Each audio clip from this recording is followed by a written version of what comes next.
Alors, il nous appartient à Gabriel et à moi-même d'introduire techniquement, on va dire, cette journée sur le foncier en essayant de brosser en quelques minutes le panorama isérois de la question foncière, ses enjeux, ses contraintes, son état des lieux, et puis, comme le disait Yann Gérard, un peu aussi des éléments, on va dire, de conjoncture et d'actualité qui font le département de l'Isère aujourd'hui. La première diapositive, elle a pour objet de rappeler que le foncier, on en fait tous. On en fait tous en tant que technicien, en tant qu'élu, parce que on est toujours face à des propriétaires. On le vit souvent comme une problématique un peu difficile à aborder, parce qu'on ne sait pas par quel bout la prendre, parce qu'on a en face de nous des gens qui sont des propriétaires, qui mettent derrière ce foncier des éléments à la fois passionnels, économiques, et finalement, la question du foncier, c'est une question assez compliquée au regard des autres sujets que les collectivités ont à traiter.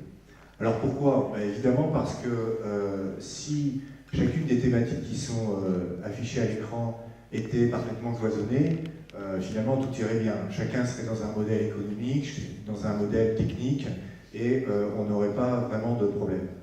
La difficulté, c'est qu'effectivement, ce n'est pas le cas, et que les trois, ou disons les quatre grands usages du territoire, que sont l'agriculture, les espaces naturels, les zones économiques, et puis les zones urbaines et donc d'habitat, se chevauchent, s'intercalent et créent finalement des points de friction qui sont les lieux où finalement, en tant qu'élu, on aimerait bien éviter de s'y retrouver.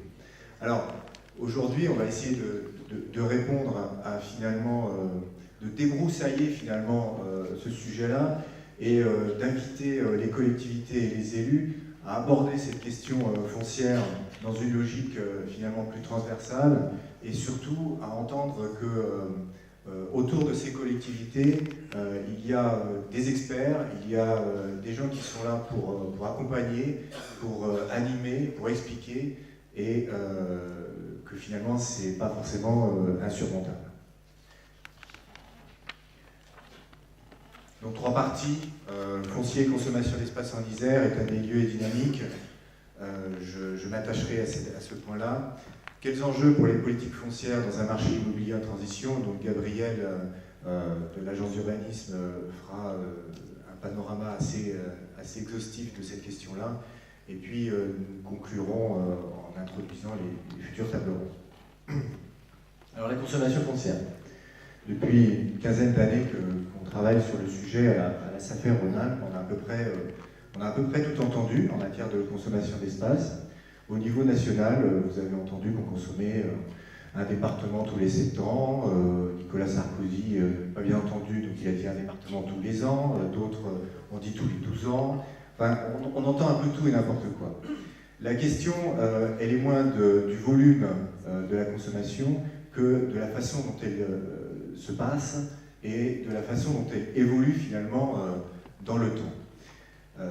L'avantage de l'Observatoire de l'Isère, c'est que nous produisons des chiffres depuis 2006, et sur une période d'une quinzaine d'années, à partir des mêmes méthodes. Alors certes, elles sont contestables, discutables, mais au moins elles sont stables dans le temps.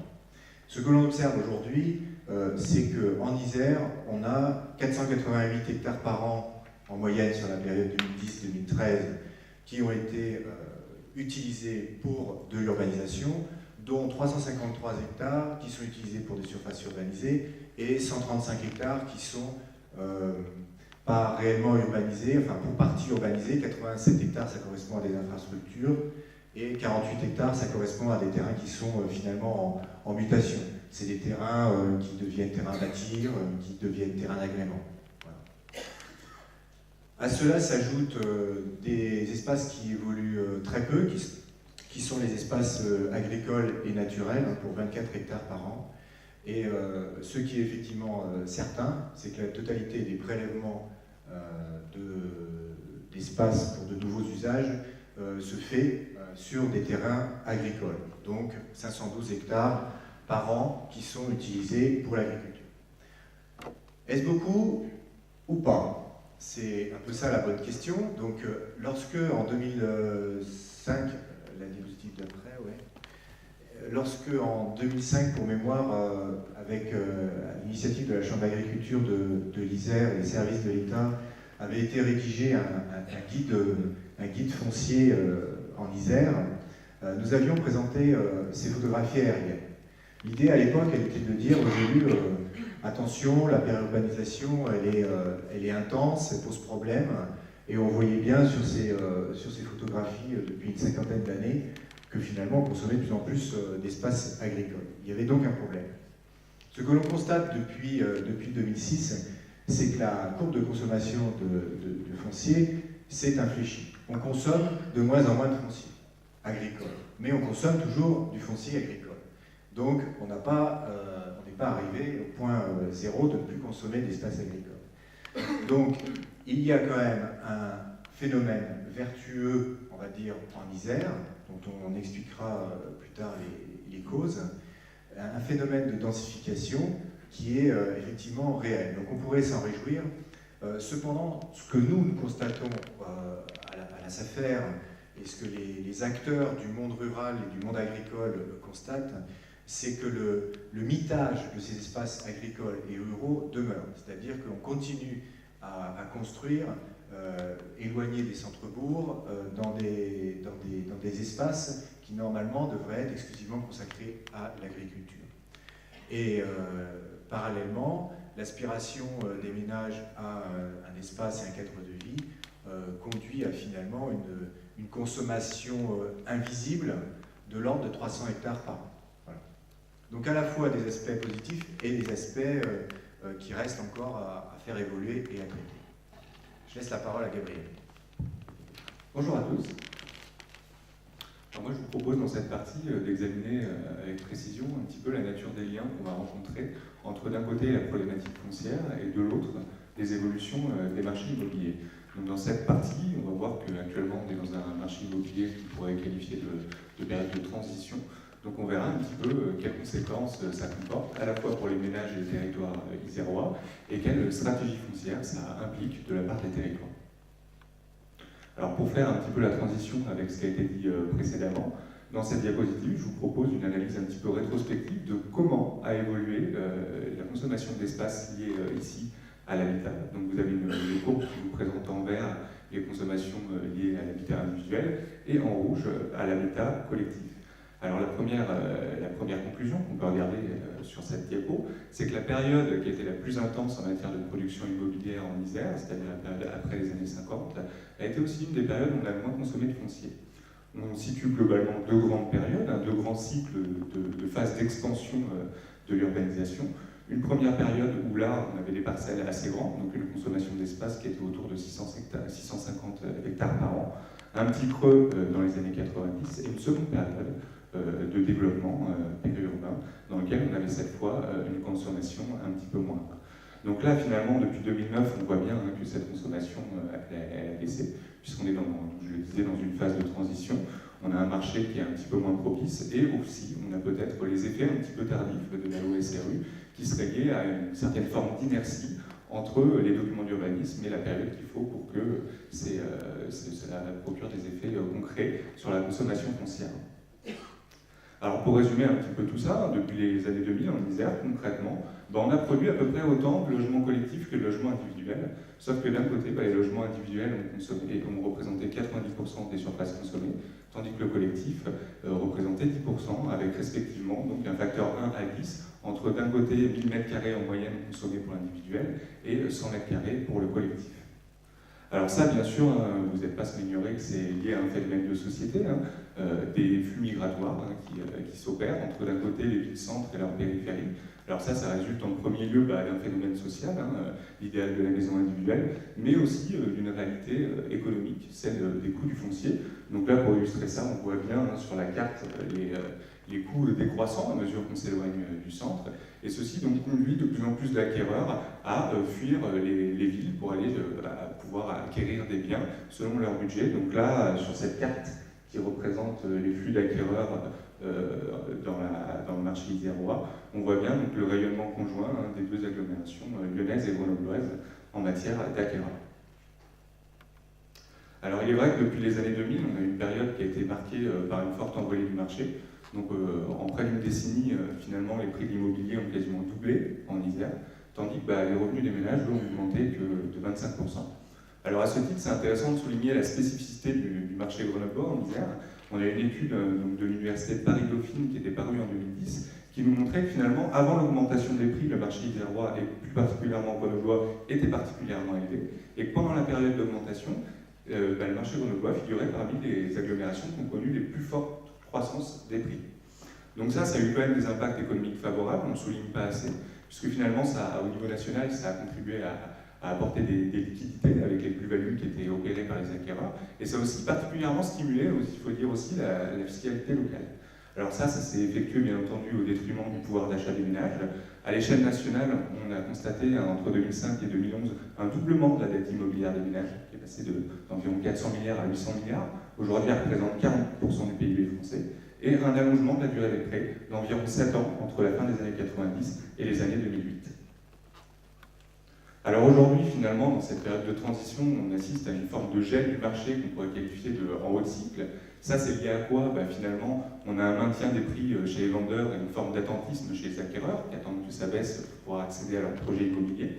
Et un marché qui reste soutenu par des transactions qu'on qualifie de nécessité, c'est-à-dire les mutations liées à des causes professionnelles ou des événements familiaux. Et ça engendre une baisse des volumes, finalement, une baisse des transactions qui fragilise aussi la fiscalité locale. Alors aujourd'hui, donc, c'est difficile d'établir des prévisions sur ce que sera le marché immobilier en Isère demain. Alors là, on peut essayer de formuler plusieurs scénarios. Donc les professionnels nous disent que finalement, il est très peu probable qu'on assiste à une recrudescence des prix, ils n'augmenteront pas plus. On a deux grands scénarios qui peuvent se dessiner. Un premier scénario qui consisterait à dire que finalement, on pourra avoir un retour au tunnel. Alors le tunnel, c'est un petit peu les prix moyens qui étaient pratiqués pendant 30 ans avant les années 2000. Donc finalement, les prix rebaisseraient pour atteindre leur niveau d'avant. Et un second scénario qui nous dit que finalement, on assisterait à un changement de palier, c'est-à-dire que finalement, les prix se stabiliseraient autour de la période qu'on a connue durant ces quelques dernières années. Alors finalement, aujourd'hui en Isère, les professionnels et les économistes tentent d'annoncer qu'on serait sur un scénario intermédiaire qui serait une forme d'atterrissage en douceur du marché, mais il est quand même peu probable qu'on retourne finalement au tunnel, donc on serait sur une forme de palier intermédiaire entre les deux.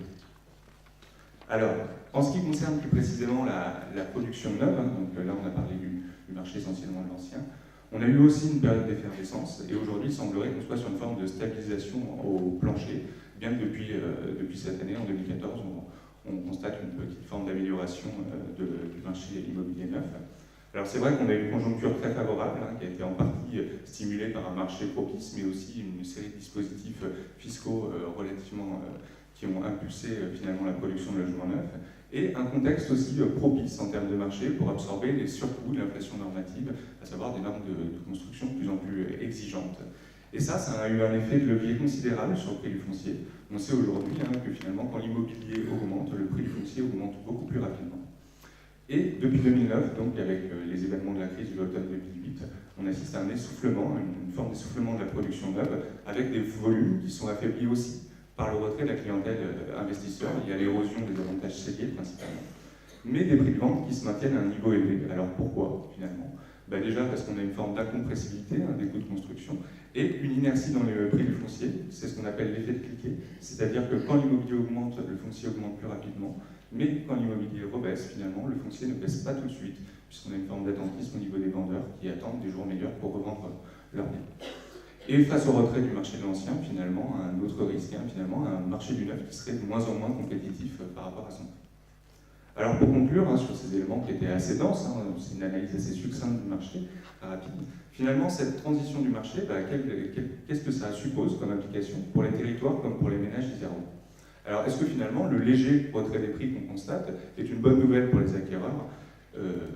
Finalement, on constate que le retrait des prix homo-excédents sur le marché continue à se poursuivre pour le moment, et que le recul des prix n'est pas suffisant pour renforcer considérablement l'accessibilité du logement. On a des stratégies d'ajustement des ménages par rapport à ces prix élevés qui les fragilisent, avec d'un côté l'exode périurbain, on en a parlé, qui les vulnérabilise par rapport au coût de déplacement, mais aussi des reports vers des biens qui sont moins chers et qui les fragilisent, puisqu'aujourd'hui ces biens les moins chers sont aussi ceux qui connaissent les plus fortes baisses.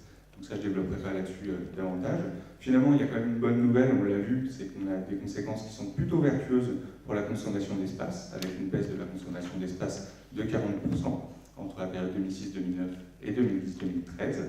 Et donc ça, c'est lié principalement, on l'a vu aussi, au ralentissement de la production neuve, mais aussi à un marché d'habitat individuel, des terrains à bâtir qui semblent de plus en plus vertueux.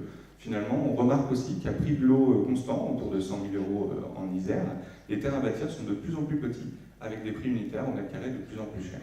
Et on peut aussi, finalement, trouver la voie d'explication de l'effet SRE qui produirait finalement des effets sur la densification. Alors aujourd'hui, ça pose des problèmes, quand même, sur cette période de transition de marché. C'est que le contexte, finalement, apparaît assez difficile pour absorber les nouvelles exigences réglementaires, et ça, c'est des points qu'on aura l'occasion d'évoquer aujourd'hui.